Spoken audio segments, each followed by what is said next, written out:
सुधीर चौधरी पर गैर जमानती एफआईआर, क्या सुधीर चौधरी फिर से जेल जाएंगे?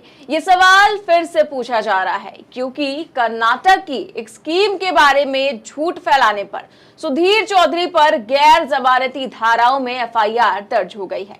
कर्नाटक सरकार की सारथी योजना पर हिंदू मुसलमान करने के आरोप में सुधीर चौधरी पर कांग्रेस ने बेंगलुरु के शेषाद्रीपुरम पुलिस स्टेशन में एफआईआर दर्ज करा दी है, जिसके बाद अगर कोर्ट ने राहत ना दी तो सुधीर चौधरी को जेल भी जाना पड़ सकता है। दरअसल सुधीर चौधरी ने अपने शो में ये झूठ फैलाया कि कर्नाटक में अल्पसंख्यकों को टैक्सी या ऑटो खरीदने पर सब्सिडी दी जा रही है, जबकि हिंदुओं को नहीं दी जा रही। अगर कोई हिंदू गाड़ी खरीदता है तो उसे 5 लाख रुपए चुकाने पड़ेंगे, जबकि हकीकत यह है कि अल्पसंख्यक समुदाय के अलावा हिंदुओं में SC/ST के लिए भी ये स्कीम लागू की गई है। अब सुधीर चौधरी के सफेद झूठ बोलने पर कर्नाटक सरकार में मंत्री प्रियांक खड़गे ने कल सुबह ही यह ऐलान कर दिया था कि सुधीर चौधरी के खिलाफ लीगल एक्शन लिया जाएगा। उन्होंने ट्वीट करते हुए कहा था कि सरकार की योजना पर आज तक का एंकर जानबूझकर झूठ फैला रहा है, जिसकी शुरुआत पहले बीजेपी के एक MP ने की। अब मीडिया के कई चैनल झूठ फैला रहे हैं। जानबूझकर ऐसा घटिया दुष्प्रचार किया जा रहा है, जिसके खिलाफ सरकार जो है वो लीगल एक्शन लेगी। अब प्रियांक खड़गे ने कल ही ये ऐलान किया था और अब सुधीर चौधरी के खिलाफ गैर जमानती धाराओं में एफआईआर दर्ज हो गई है। गैर जमानती धाराओं में एफआईआर दर्ज होने के बाद अगर कोर्ट ने रोक नहीं लगाई तो सुधीर चौधरी को फिर से जेल भी जाना पड़ सकता है। वहीं एफआईआर दर्ज होते ही सुधीर चौधरी भी बौखला गए और कर्नाटक सरकार को जवाब देते हुए कहा, कर्नाटक में कांग्रेस सरकार द्वारा मेरे खिलाफ एफआईआर की जानकारी मिली। सवाल का जवाब एफआईआर, वो भी गैर जमानती धाराओं के साथ, यानी गिरफ्तारी की पूरी तैयारी। मेरा सवाल ये था कि स्वावलंबी सारथी योजना में हिंदू समुदाय शामिल क्यों नहीं है? इस लड़ाई के लिए भी मैं तैयार हूँ, अब अदालत में मिलेंगे।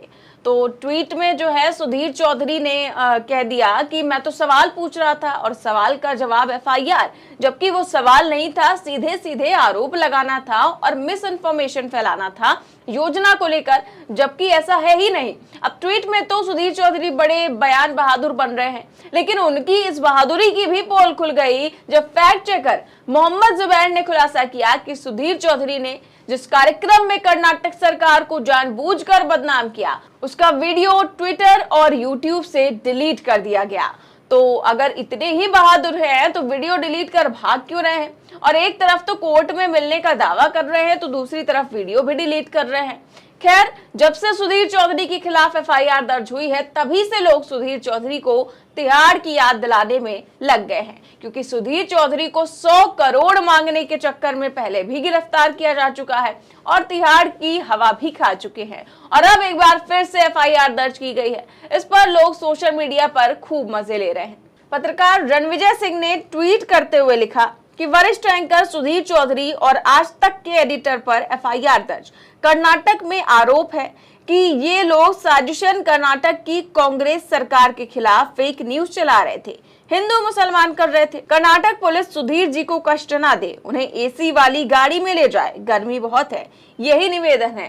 तो लोग मजे ले रहे हैं। पत्रकार है रणविजय सिंह, वो कह रहे हैं कि एसी वाली गाड़ी में ही ले जाएं और क्योंकि गर्मी बहुत है। इस तरह से और भी लोग कमेंट कर रहे हैं और सुधीर चौधरी के कमेंट में ही लोग उन्हें सुना भी रहे हैं, क्योंकि जिस तरह से वो कह रहे हैं सुधीर चौधरी कि मैं तो सवाल पूछ रहा था, उस पर एफआईआर दर्ज हुई है, जबकि सच ये है कि मिस इन्फॉर्मेशन पर एफआईआर दर्ज हुई है। इस पर देखिए लोगों ने सुनाते हुए लिखा कि एफआईआर सवाल पर नहीं, झूठ पर हुई है, उस झूठ पर जो सरकार के प्रति नफरत को बढ़ावा दे रहा था। खैर, मिलना अदालत में। जाओ तिहाड़ी, अपना बोरिया बिस्तर बांधो, तिहाड़ जेल तुम्हें याद कर रहा है, मोदी जी तुम्हारी दिहाड़ी वहीं पहुंचा देंगे। तो वहीं सपा नेता राजीव राय ने लिखा कि जानबूझकर फर्जी सवाल बनाकर एजेंडा चलाना, नफरत फैलाने की कोशिश करना और पकड़े जाने पर डिलीट कर देना। सवाल सही था तो डिलीट क्यों करना पड़ा? तो वहीं एक और यूजर ने लिखा कि शुक्र मनाओ कांग्रेस है, एफआईआर हुई, बीजेपी होती तो बिना एफआईआर जेल में सड़ते रहते, कोई सुनवाई नहीं होती। कितने ही पत्रकारों को जेल में भेज दिया गया क्योंकि उन्होंने सच बोला था, नौकरी चली गई क्योंकि वो सच के साथ थे। धन्यवाद करो विपक्ष का सुनवाई का मौका तो दिया, झूठ बोलने के बाद भी नौकरी सलामत है तुम्हारी। तो ये जो है यूजर है वो कह रहे हैं कि जिस तरह का झूठ तुमने फैलाया है, अगर अभी बीजेपी के खिलाफ फैलाया होता तो जेल में होते। कई सारे ऐसे पत्रकार हम देख चुके हैं जिनको जेल में सड़ना पड़ा, और दूसरे जो लोग बीजेपी के खिलाफ बोलते हैं या तो उन्हें नौकरी गंवानी पड़ती है या तो जेल की हवा खानी पड़ती है। तो वहीं एक और यूजर ने लिखा कि झूठ फैलाओगे तो एफआईआर तो होगी, बार बार होगी। एक बात अच्छी है, विपक्ष को समझ आ गया कि मोदी से निपटने से पहले उसकी गोदी से निपटना होगा। देखो अगला नंबर किसका है। तो बिल्कुल सही बात है, केवल कांग्रेस ही नहीं बल्कि पूरे विपक्ष को चाहिए कि वो झूठ फैलाने पर इन चैनल्स पर एक्शन ले, और कांग्रेस ने अब ये शुरू भी कर दिया है। केवल इन गोदियों पर ही नहीं बल्कि कांग्रेस ने बीजेपी के प्रवक्ताओं पर भी एक्शन लेने की पूरी तैयारी कर ली है। जी हाँ, ट्वीट देखिए, कांग्रेस प्रवक्ता का है, गुरदीप सिंह सप्पल ने लिखा है कि आज न्यूज 24 के इस शो में राष्ट्र की बात में बीजेपी प्रवक्ता आरपी सिंह ने मुझसे डिबेट में कहा कि राहुल गांधी चीन के पैरोल पर हैं। बीजेपी के प्रवक्ता पहले भी ऐसे अनर्गल बेबुनियाद आरोप लगाकर कांग्रेस को, हमारे लीडर राहुल गांधी को बदनाम करते रहे हैं, लेकिन अब ये स्वीकार नहीं है। कांग्रेस की टीम आरपी सिंह के इस सफेद झूठ के खिलाफ एफआईआर दायर करेगी। बीजेपी के झूठ का पर्दाफाश होना जरूरी है। तो केवल गोदी मीडिया ही नहीं, अब बीजेपी के प्रवक्ताओं पर भी एफआईआर की तैयारी कर ली है कांग्रेस ने। जिस तरह से लगातार झूठ फैलाया जाता है, और आप ही सोचिए न्यूज चैनल का क्या स्तर होता जा रहा है। कभी एंकर झूठ फैलाते हैं तो कभी उन्हीं के शो में आए हुए भाजपा के प्रवक्ता झूठ बोलते हैं, सामने से किस तरह का दुर्व्यवहार करते हैं, लेकिन एंकर उन्हें रोकता तक नहीं है।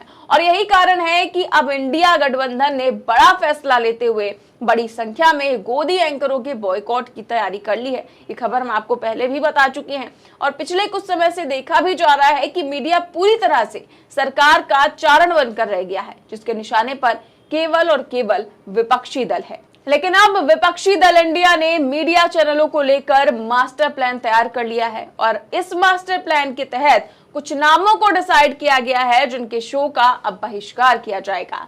विपक्षी गठबंधन टीवी मीडिया चैनलों के एंकर्स की एक लिस्ट तैयार कर रहा है जिनका बहिष्कार किया जाएगा, और विभिन्न घटक दलों के नेता उन न्यूज एंकर्स के शो और डिबेट में शामिल नहीं होंगे। इस सूची में उन एंकर्स को शामिल किया जाएगा जो अपनी बहस में विपक्षी नेताओं को पर्याप्त जगह नहीं देते, और साथ ही उन पर एक नेगेटिव नैरेटिव थोपने की कोशिश करते हैं जो विपक्ष के हितों के खिलाफ लेकिन अक्सर सत्तारूढ़ भाजपा के पक्ष में काम करता है।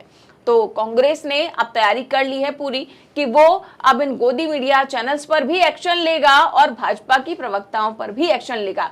फिलहाल सुधीर चौधरी पर जिस तरह से कांग्रेस ने एफआईआर दर्ज कराई है, उस पर आपकी क्या राय है, हमें कमेंट बॉक्स में जरूर बताएं। देश और दुनिया की तमाम बड़ी खबरें जानने के लिए देखते रहिए 4PM न्यूज नेटवर्क। नमस्कार।